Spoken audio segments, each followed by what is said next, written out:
Hello दोस्तों, एक बार फिर से आप सभी का स्वागत है एजुकेशन बाइट पर। इंग्लिश की आज की क्लास में हम वर्ब और वर्ब के काइंड पढ़ेंगे। इससे पहले की क्लास में हमने एडजेक्टिव कंप्लीट कर लिया था और उसके बाद आपका डिग्री ऑफ कंपैरिजन देख लिया था। बहुत ही इंपॉर्टेंट क्लास थी आपकी डिग्री ऑफ कंपैरिजन की।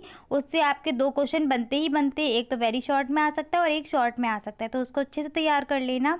अब बढ़ते हैं वर्ब की तरफ। तो वर्ब को हिंदी में क्या बोलते हैं हम? क्रियाएँ। यानी कि जहाँ पर आपका कुछ न कुछ काम किया जा रहा होगा या काम हो रहा होगा, वही आपके जो वर्ड होंगे वही क्रिया होंगे। यानी कि a verb is a word that shows an action और ए स्टेट। जो वर्ब है, क्रिया है, वो एक ऐसा शब्द है जो किसी एक्शन को आपका बताएगा कि यहाँ पर कोई एक्शन हो रहा है, या फिर स्थिति को बताएगा, सिचुएशन को बताएगा। जैसे मान लो मैं राजा हूँ, यानी कि मेरी स्थिति क्या है, मैं राजा हूँ। तो यहाँ पर जो हूँ के लिए वर्ब लगेगी वो भी आपकी वो क्या कहलाती है? हूँ के लिए जो शब्द आएगा वो भी क्या होगा? वर्ब होगा। ठीक है। और एक्शन से तो आप समझ ही रहे हैं, कोई भी मूवमेंट हो रहा हो, फिजिकल एक्शन हो चाहे मेंटल एक्शन हो, वो सारी चीज़ें क्या होंगी? आपकी वर्ब होंगी। ठीक है। तो हिंदी में लिख भी दी मैंने डेफिनेशन। जिन शब्दों से किसी कार्य के करने या होने का पता चले उन्हीं को हम क्या कहते हैं? वर्ब कहते हैं। जैसे गो, जाना, लर्न, प्ले, रीड, वॉक। ठीक है, ये सारी वर्ब हैं। इनके अलावा जिनसे होने का पता चलता है, ठीक है, वो आपकी is, are, am, has, have. ठीक है। जैसे आई वॉज ए किंग, मैं राजा था या राजा हूँ। तो ऐसे आई एम ए किंग। तो इस तरीके से जो यहाँ पर हूँ और था के लिए यूज़ होगी वो भी आपकी कुछ ना कुछ वर्ब होगी। वो बात अलग है कि वो हेल्पिंग वर्ब होगी या मेन वर्ब होगी, उसको हम आगे समझ लेंगे। ठीक है। तो देखिए, जो वर्ब है, अगर आपने इतने शब्द सुने होंगे जितने भी आसपास, उन शब्द में क्या है, जो क्रियाएं होती है वो मेन दो टाइप की ही आपकी होती है। एक क्या होगी? मेन वर्ब, और दूसरी क्या होगी? Helping verb. यानी कि जितने भी एक्शन वर्ड होंगे जिनमें कुछ ना कुछ एक्शन हो रहा होगा, वो सारी आपकी क्या होंगी? मेन वर्ब होंगी। ठीक है। और जो जिसमें कार्य का होना पाया जाए, जो मतलब सिचुएशन बता रही हो का सेंस आया, है का सेंस आ रहा है, जहाँ पर उनके लिए जो वर्ड आते हैं वो सारी हेल्पिंग वर्ब होती है। जैसे इज़, आर, एम हो गया, वॉज वर हो गया, हैज़, हैव हो गया। ठीक है। विल, शैल, ये सारी आपकी क्या आएंगी? हेल्पिंग वर्ब आएंगी। ठीक है। तो वही टू टाइप से बांटा गया है, एक आपकी मेन वर्ब, दूसरी है आपकी हेल्पिंग वर्ब। मेन वर्ब को फिर से टू पार्ट में डिवाइड किया है, एक है ट्रांसिटिव वर्ब और दूसरी है इनट्रांसिटिव वर्ब। ठीक है। और हेल्पिंग वर्ब में आपकी आते हैं मॉडल वर्ब और आपकी ऑक्सिलरी वर्ब। ठीक है। ऑक्सिलरी वर्ब में आपकी बी में जिसमें आपकी इज़, आर, एम और वॉज वर आता है, और हैज़, हैव, हैड ये अलग से। ठीक है। तो ये आपकी ऑक्सिलरी वर्ब हो जाएंगी। मॉडल में आपका can, could, may, might, should, would, इस टाइप से मॉडल वर्ब आती है। ठीक है। तो आपका जो सेमेस्टर है, इसमें आपको बस इतना पता होना चाहिए वर्ब की डेफिनेशन क्या है और वर्ब है क्या। अगर आपको सेंटेंस दे दिया जाए, उन सेंटेंस में अगर फाइंड करने को बोला जाए कि इसमें कौन सा वर्ड है वर्ब, तो आप वहाँ पर उस वर्ड को फाइंड कर पाएँ कि ये एडजेक्टिव है, ये वर्ब है, ये नाउन है। बस इसी तरीके से आपके क्वेश्चन आने वाले हैं। तो चलिए देखते हैं ट्रांजिटिव वर्ब क्या होती है। आपने हिंदी में पढ़ा होगा सकर्मक क्रिया, यानी कि जिसमें कर्म साथ में आ रहा होगा या फिर जिन क्रियाओं को कर्म की ज़रूरत पड़ रही होगी, तो वही होती हैं आपकी transitive verb. A verb which requires an object to complete its sense is called transitive verb. यानी कि एक क्रिया जिसे अपना पूरा सेंस बताने के लिए कुछ ना कुछ ऑब्जेक्ट की ज़रूरत पड़ती है, बिना ऑब्जेक्ट के उसका पूरा मीनिंग नहीं निकलेगा। जैसे आई रीड, मैं पढ़ता हूँ। क्या पढ़ता हूँ? मतलब कुछ ना कुछ तो पढ़ रहा होगा ना वहाँ पर, तो वहाँ पर कंप्लीट सेंस नहीं निकल रहा है। आई कॉट, मैंने पकड़ा। क्या पकड़ा? कुछ ना कुछ तो पकड़ा होगा ना, तो वहाँ पर इनको अपना पूरा सेंस बताने के लिए, पूरी मीनिंग बताने के लिए कुछ ना कुछ ऑब्जेक्ट की ज़रूरत पड़ेगी। वही आपकी ट्रांजिटिव वर्ब होती है, इनकी सकर्मक क्रिया। इनके साथ में आपको ऑब्जेक्ट मिलेगा ही मिलेगा। ठीक है। जैसे यहाँ पर देख लो, Ram open the window, Ram ने क्या खोला है? विंडो खोली है ना।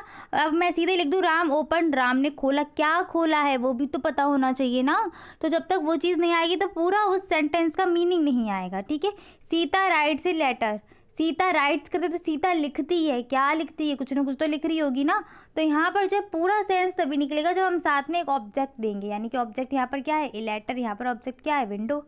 ठीक है। आई कॉट ए कैट, मैंने पकड़ा। किसको पकड़ा? कैट को, बिल्ली को। तो यहाँ पर जो कॉट हो जाएगा, अब सॉरी कैट हो जाएगा आपका क्या है? ऑब्जेक्ट। अब जो कॉट है, कॉट ये आपकी कैच की है फॉर्म, सेकेंड फॉर्म कॉट। तो यहाँ पर जो कैच है वो क्या है? आपकी वर्ब है। ठीक है। अब इंट्रांजिटिव वर्ब की तरफ आते हैं, यानी कि अकर्मक क्रिया। इन क्रियाओं को अपना पूरा सेंस बताने के लिए ऑब्जेक्ट की ज़रूरत नहीं है, बिना ऑब्जेक्ट के ये काम चलाएंगी। तो देखिए क्या है, a verb which does not require an object to complete its sense is called intransitive verb. यानी कि ऐसी वर्ब जिन्हें ऑब्जेक्ट की ज़रूरत नहीं पड़ती है, वही आपकी क्या होती हैं, इंट्रांजिटिव वर्ब होती हैं। जैसे ही जंप्ड, वह कूदा, क्या कूदा, किसे कूदा। अब आप ये समझ रहे होंगे कि यहाँ पर क्या किसे का अगर आप प्रश्न करेंगे तो आपको आंसर मिल रहा होगा कुछ ना कुछ। वह क्या कूदा, यहाँ कुछ नहीं मिलेगा, कोई ऑब्जेक्ट की ज़रूरत ही नहीं है।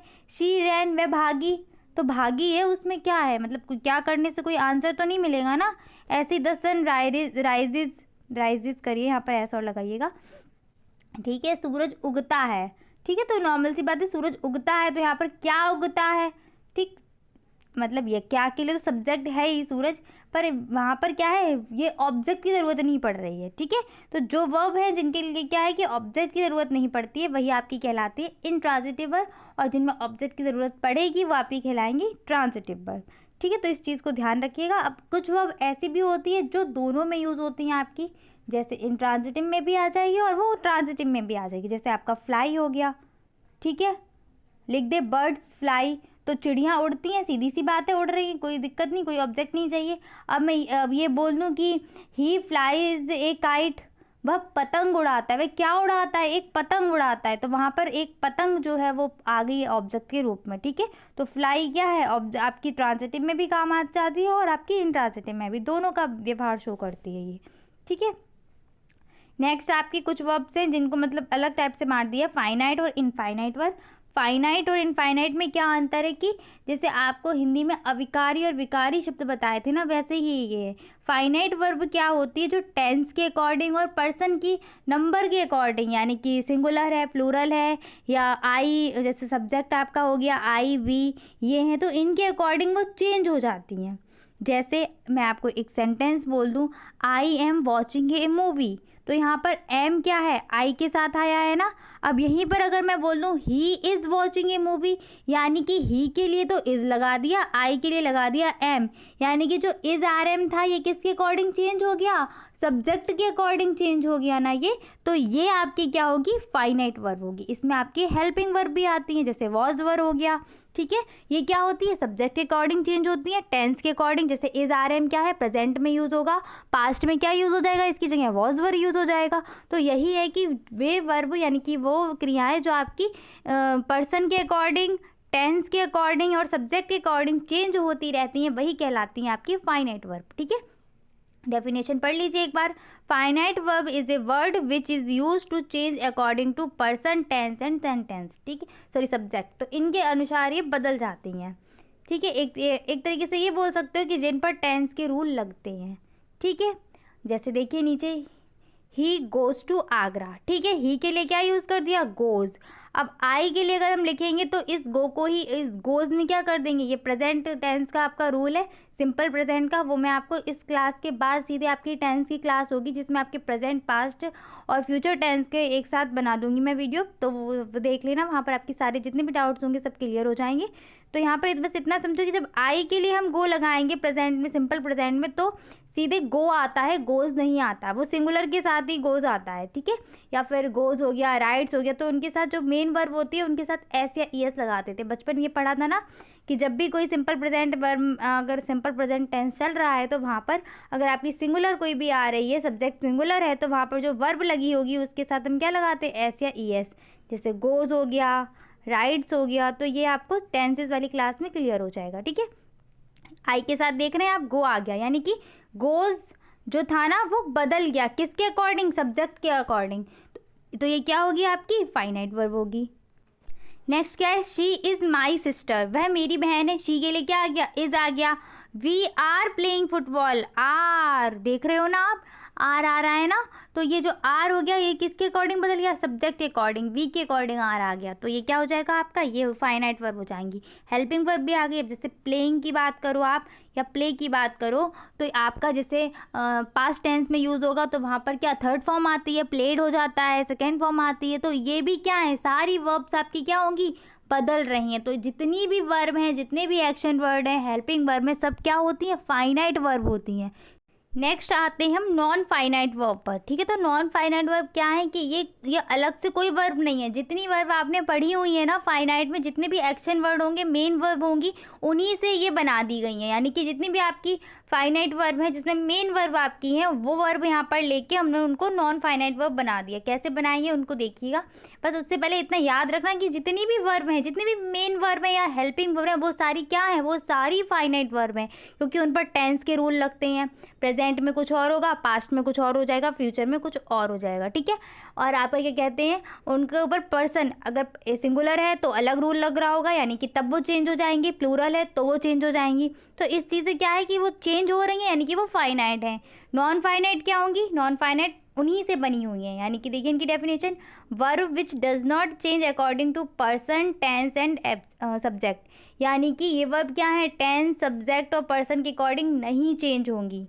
ठीक है, यानी कि वह वर्ब जो टेंस पर्सन के अनुसार नहीं बदलती, क्या होती है, नॉन फाइनाइट वर्ब। अब ये कैसे बनी हुई है, तो देखिए इनको 3 पार्ट में बांटा गया है। आपका है पहला है इन्फिनेटिव, फिर है आपका जीरंड और फिर है पार्टिसिपल। तो इस तरीके से ये यूज़ होती हैं। इन्फिनेटिव में क्या होता है, टू के साथ वर्ब की फर्स्ट फॉर्म आती है, जैसे टू प्ले हो गया, टू राइट हो गया, टू गो हो गया, टू बाई हो गया, टू स्पीक। ठीक है, तो इनके साथ आपका टू के साथ आपकी वर्ब की फर्स्ट फॉर्म आएगी। ठीक है, जीरंड में क्या होता है, वर्ब के साथ आईएनजी फॉर्म आती है। ठीक है, और जो वो वर्ड बन जाएगा ना आईएनजी ऐड करने के बाद, वो आपका एज अ नाउन यूज़ होगा। ठीक है, जैसे गोइंग हो गया, रीडिंग हो गया। लेकिन गोइंग और रीडिंग क्या है, ये नाउन की तरह काम करेगा, यानी कि सब्जेक्ट की तरह ये काम करने लगेगा। ठीक है, पार्टिसिपल में क्या होता है, ये वर्ब और एडजेक्टिव दोनों की तरह काम करते हैं। ठीक है, और पार्टिसिपल को आपका 3 भागों में बांटा गया है, प्रेजेंट पार्टिसिपल, पास्ट पार्टिसिपल और परफेक्ट पार्टिसिपल। ठीक है, तो इतना डिटेल में आपका है नहीं इस सेमेस्टर में, तो मैं आपको बस थोड़ा बहुत बता देती हूँ कि कब आपका जीरंड होगा, कब आपका इन्फिनेटिव होगा, तो इसको आप फाइंड कर पाएँ। और ये जो नॉन फाइनाइट है, ये कैसे नॉन फाइनाइट है, इसको समझ लीजिए। ठीक है, जैसे देखिए यहाँ पर I love to play football. अच्छा, जो नॉन फाइनाइट वर्ब होंगी ये कभी मेन वर्ब नहीं होंगी। ठीक है, जैसे यहाँ पर देख रहे हैं I love to play football, तो यहाँ पर मेन वर्ब क्या है, लव है, इसके साथ में क्या है, टू प्ले। तो ये देख रहे हो ना, टू प्ले, ये क्या है आपका, ये आपका नॉन फाइनाइट है। और ये नॉन फाइनाइट में भी क्या है, ये इन्फिनेटिव है। अगर यहीं पर मैं ही से बना दूँ तो क्या बन जाएगा, ही लव्स। ठीक है, he loves to play football, play football. ठीक है, तो देखो टू प्ले ही के अकॉर्डिंग चेंज नहीं हुआ, लेकिन लव चेंज हो गया, ही के अकॉर्डिंग लव्स हो गया। ठीक है, तो इस चीज़ को याद रखिए, ये क्या है, ये बदलती नहीं है। ऐसे नेक्स्ट क्या है, reading is a good habit. ये क्या है, जीरंड की तरह यूज़ हो रहा है, यहाँ पर नाउन की तरह यूज़ हो रही है रीडिंग। तो ये क्या है, जीरंड बन गया, वर्ब की फर्स्ट फॉर्म में हमने क्या लगा दिया, आईएनजी लगा दिया।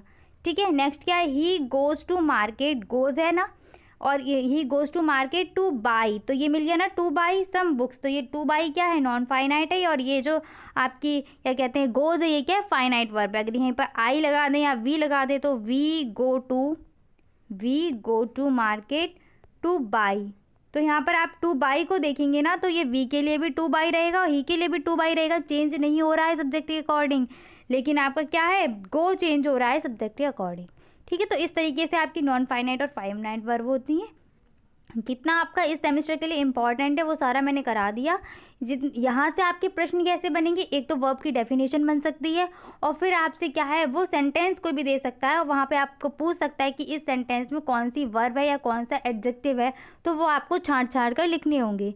और आपका यहाँ से जो क्वेश्चन बनेगा वो बनेगा टेंस से, यानी कि प्रेजेंट टेंस, पास्ट टेंस और जो फ्यूचर टेंस है, इनसे आपके क्वेश्चन बनेंगे। और इनको चेंज करने को आएगा कि प्रेजेंट से आप चेंज कर दीजिए पास्ट में, तो आपको वर्ब वहाँ पर चेंज करनी होती है। यानी कि वर्ब ही तो मेन है ना, वही हमको बताती है कि ये टेंस प्रेजेंट का है या पास्ट का।